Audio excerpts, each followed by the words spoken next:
วัสดีพ่อแม่พี่น้องต่อกันดอกคำมาเลยเปล่าร้ายสิคำก่อนนะพี่น้องเลยแกงสัวพี่น้องเลยแกงสัวเขียดแกงสัวเขียดจิกด้วยพี่น้องเด้องานแบบบุฟุงวันหน้าเขามองซุปเอาต่อในฮะข้าวหอมเลย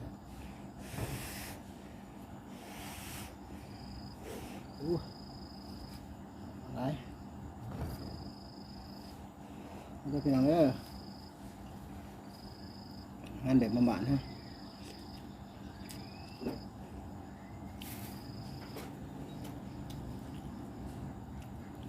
แกงเขียดจิกพี่น้อง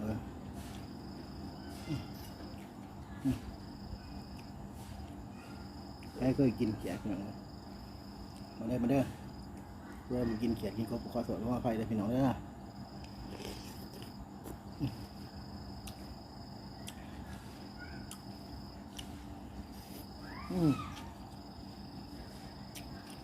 แก้ปากอยากแห้งเขียดไข่อย่างดี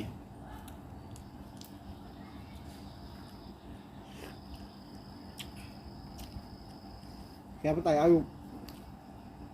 น้องแกนหน้าเลยพี่น้องเลยแกออกแล้วเห็ดอันนี้แยกเมื่อนาสิไปทาแต่กระลุงขี้ไปเพิ่งแล้วพี่น้องเลยไปทาจับเกียร์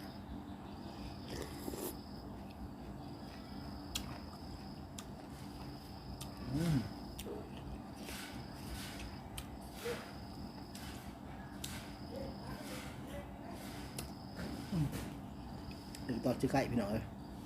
จำไว้ไก่หั่นเอา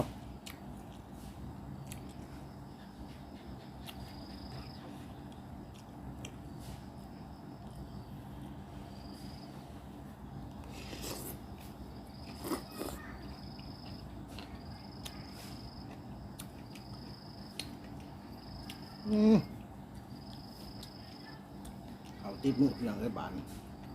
แล้วบานเอาติดมือแก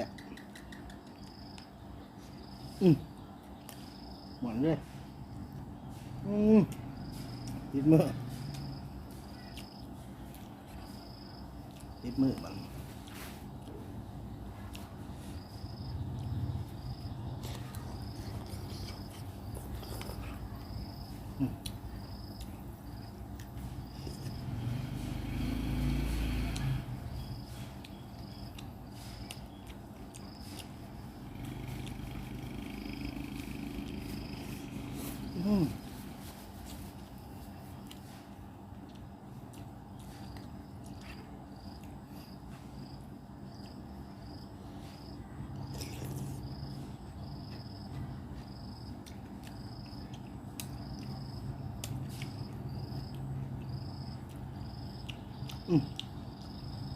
ปั่นอะไรก็ไม่ต้องปั่นซะ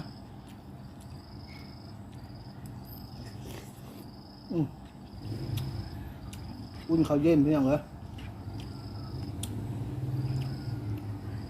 แม่ขั้วเพิ่งมาทันในมาสับอยากให้กินก่อนเพิ่นซะ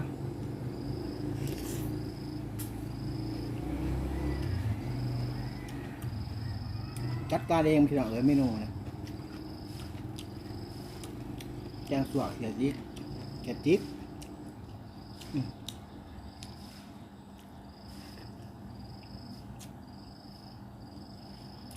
นะพวกท่านมาเตยอยาก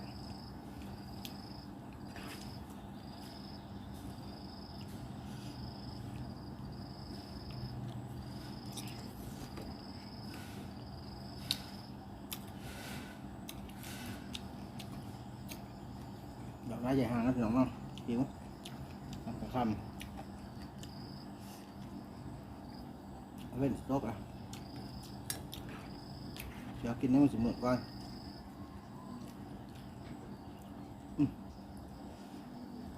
สวนมันใหญ่หรอก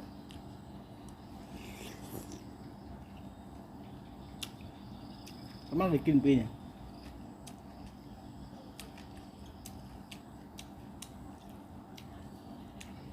อ แล้วมื้อหน้าสิจัดคลิปไปเงี้ยงเขียดให้พี่น้องเบิ่งได้พี่น้องเด้อ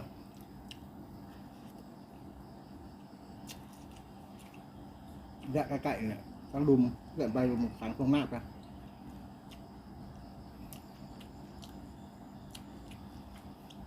ทางเพื่อนเพื่อนไปตายเพื่อนได้เอามาให้คนไหนร้ายเติบโล2 โล 3 โลผมจะเรียก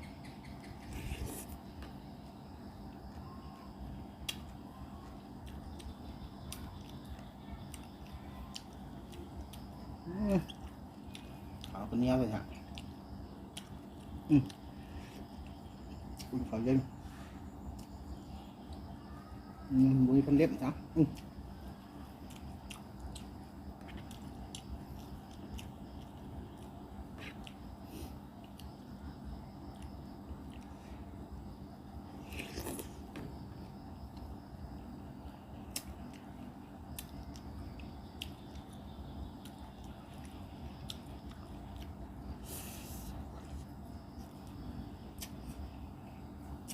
นี่ได้มองสุกอาถ่ายมองหนาเหือนนี่แหละกำลังสุกเป็นหลามห่วงอันนี้3 ฤดูระเดือ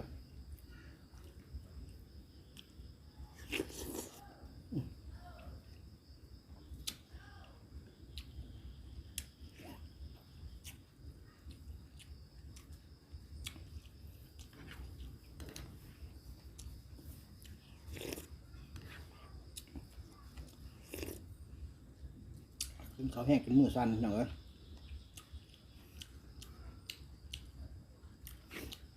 สั่นสูงแล้วนี่โมเมนต์สั่นถอย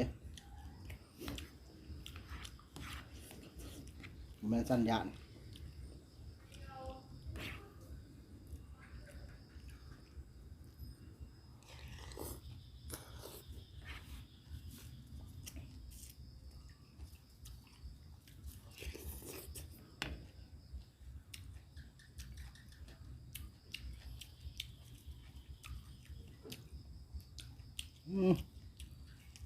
เขาเย็นพี่น้องเลยเจ็ดปั่นตัวติดหมดเขาแล้วนี่เขาแล้วอยู่วะนี่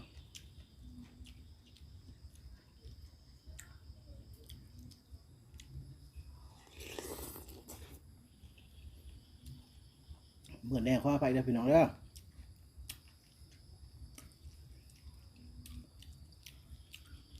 อืม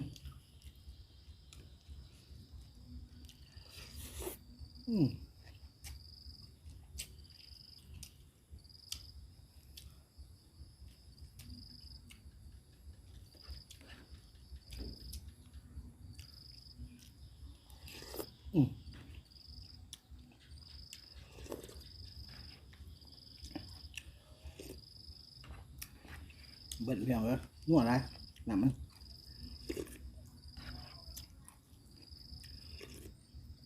หอมห้วยห่วยหอมข้าวขัวหอมผักหอมเปรย์หอมผักบัวแดงผักบัวใบเขากันอยู่ดีไว้กี่หูดหอมบัวข่าอีกข้าวขัวใส่กันอีกป้าทุก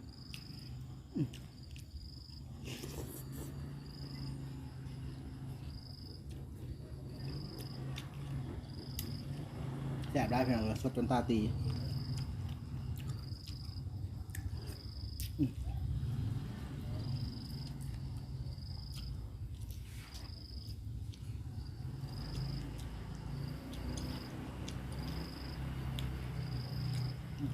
ทำสุดท้ายไป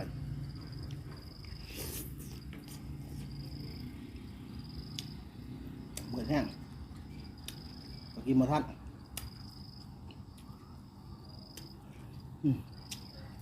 โอ้ไปเก็บมาทันแห้งแล้ว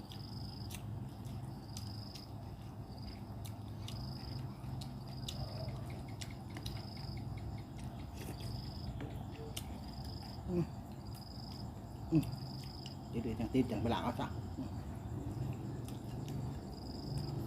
แต่ห่วงแล้วอย่างเงี้ยใกล้ห่วงกลัวกำปัดเยอะ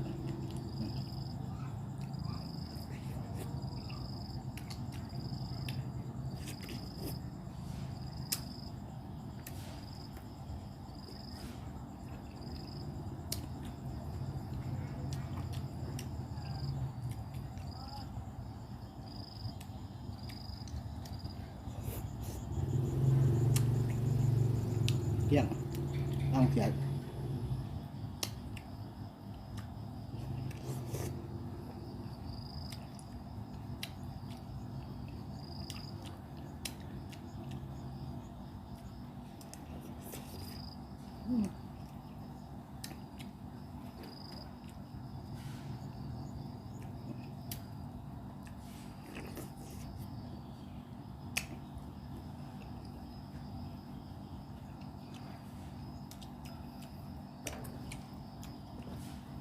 กินมาเลยพี่น้องเลย